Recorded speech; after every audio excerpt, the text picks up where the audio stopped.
I spent my 30th birthday having a lazy day at this beach club in Puerto Escondido. I noticed this colorful gentleman named Randall and asked if I could ask him some questions about life, and he agreed. This is our conversation. I'm telling you, you should come down to Utah. All right, so the first question I want to ask you is, what is something that you, if you could go back, it's a two-part question. If you could sort of time travel, go back in time, yeah? What's something that a moment that you would relive?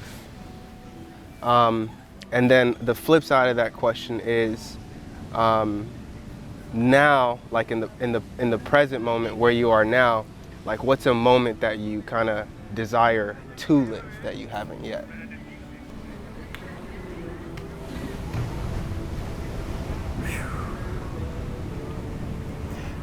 Well, a glib answer, like what I should have done was invest in Bitcoin?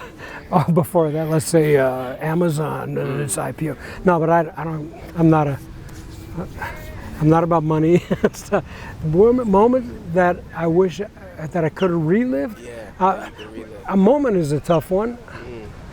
The general area I'm searching has got something to do. I feel like there was parts of my life earlier on I would have been better served if I knew more about compassion. So I have a few pet moments. I remember moments along the way where maybe words. I remember once or twice I spoke words that were so bang, right on target, so direct to somebody, but they were cuttingly true, and they weren't given in any kind of. I was coming from a kind of a judgmental place. I guess I must have been so insecure I needed to build myself up or something and show I was, so. In my own mind, when I said a thing that would have been called by the receiver perhaps harsh, and I go, yeah, but it's true, So in that course, I could pick a little sparkles of moments, but that's what it would be about. I think that where did I come from? What did I learn as a child? How did I learn these things? I had compassion, natural, but I also had a judgment on things. Yeah, no, and the reason I ask is because I've recently been thinking about, fast forward 15, 20 years from now in my own life. Yeah, where would you be when you're asked that question? What will I wish I would have been more, sort of present for that I'm kind of just taking for granted now? Like, what will I look back on? Okay, I can give you another one. If we're really doing, is it really about me and I'm just going to talk about myself? It's really about you. Okay, old people like to do that shit, I gotta tell you. I was a musician for my life, and at various times, I think luck has a lot to do with a career. I got as far as I got in a career, and I didn't go further than I got because, so here's the part, I should have worked harder. I was willing to work, I kind of didn't know how to work. And maybe I didn't know how to ask for the right kind of teaching or the right kind of, how do I get better? I remember teaching myself how to read on a bass. I got some Bach cello sonatas and went to San Francisco for a month, and I sat at a table in the rain. And when I got done, I could basically read. That allowed me to get other gigs on in the rest of my career. Got to work in theater because I knew how to read. But I didn't, there's so many, music is like this continuum, and there's just infinite improvement possible. So how good did I want to be, How far do you want to go, baby? You want to just go far enough to say you've been there, or you want to go all the way? Yeah. And that's kind of an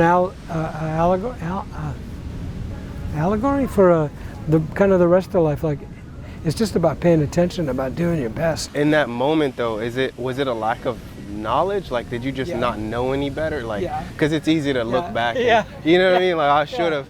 But like, was it something you knew that you just didn't take action on, or was it genuinely like, man, I honestly? No, I think it was about that kind of my level of or lack of personal development. I mean, I can look back. I go back and look at my parents and how did I get to be like that? When I look at my old man, my story with him, and I think that there's generally, at least for me, there's been a progression I think my old man did better than his old man. I think I did better than him, and I think my son is doing way better than all of us.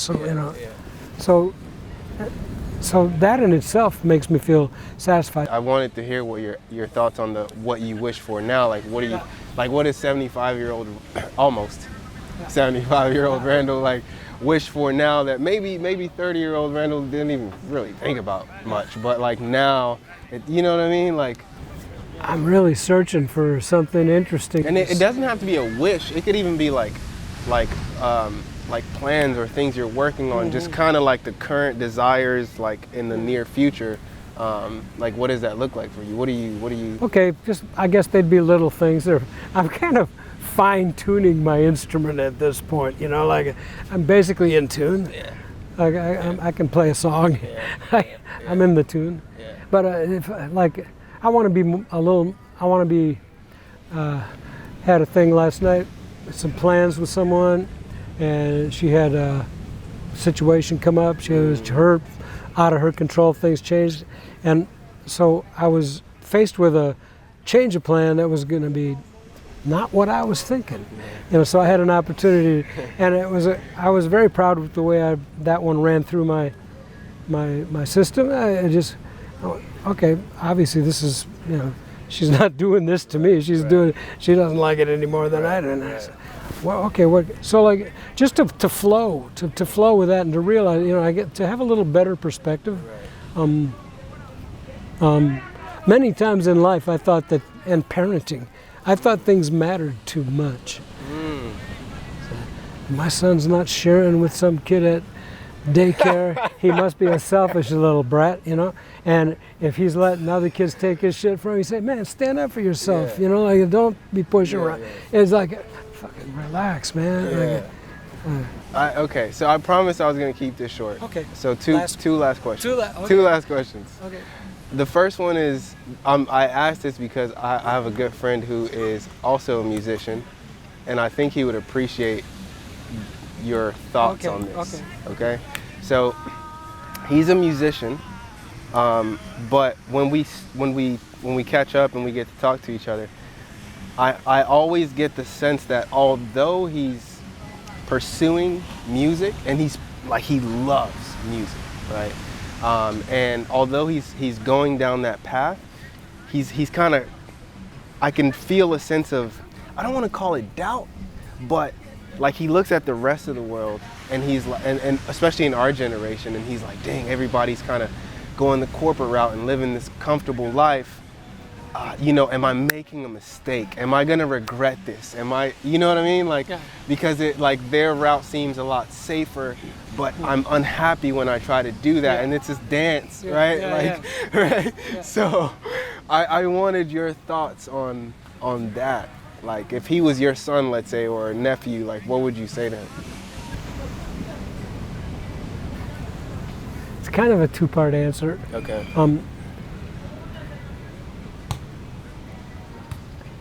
Anytime in your life that you're presented with the possibility of doing what your heart seems to be asking you to, or what you'd like to do, if that's an option. Many times when I was a musician, I couldn't afford to. I used to call the option to that was doing carpentry work, and the epitome of that was, say, how was that gig last night at the blues bar? And I said, well, beats drywall and ceilings. Right. So I mean, much of music to me was. Somebody asked me the other day, what's success for you? And well, success for me was the opportunity to work. If I was working, if the phone was, I was a successful musician. So that being said, like, do that if you can get away with it. If you can do that, do it. But take the part of the first thing I was talking about. If you're going to be a lazy dude, just take. You'll end up where you. You have a lot to. What do they say? I believe luck has a lot to do with it, but it's funny how the people that work harder seem to have a little better luck. Right. So that, and then the last part of that answer was a couple of years ago. Went with a friend visiting my hometown, where I spent my musical career in Toronto, and to go to your hometown with someone from away, you're looking at the town through the eyes of a tourist. And I go, oh man, there's the Convo, I played there. There's the O'Keefe Center, I opened for Aretha Franklin there one time. There's Maple Leaf Gardens, backstage at Eric Clapton. Here, that's the blues bar. I played there for $60. A lot of, but I looked at a lot of these gigs. I looked at a corporate gig in this high-rise building for like Xerox, blue plate glass, 40-story building, and I had to wear a fake-ass straw country hokum kind of cowboy hat with matching red and white polyester gingham shirts, and it was a strolling gig. I had my upright bass with a fiddle and a guitar, and it was 2 floors of Xerox, and we were like a country theme, and we have in this valley they say you. And nobody wanted to see me there, and I didn't. That's why the Lord made reefer for musicians, And when that gig was over, I hated every minute of it. There was no redeeming joy of music involved in that. It was a slog, and they paid me $400, and it was like I had to work a week in a bar to make $400 at that. So I said, "You say thank you very much, man. Call me next time," So when people say, well, at least you get to do what you like. Well, I didn't. Look now, I was making a living, man. Making a living. I don't know, is that any? No, that's beautiful. I love it. Yeah. Man, thank you so much. I really, like when you were saying about if you can get away with doing what you love, you should. Yeah, I mean, that first option, if that's an option, follow that path with heart. That really spoke to me because like this is what I love. Like this is my guitar. I have no doubt you're on some kind of path. I don't know what you're doing, but and I doubt I'll ever find out. But I don't care about that either. You seem really happy. You seem engaged, and you're talking to strangers in an exotic location. Right. And you have a lovely friend, partner, or whatever. Thank you. Yeah. Thank you so much. It was a pleasure meeting you. Well, thank you for making that happen. That's very good.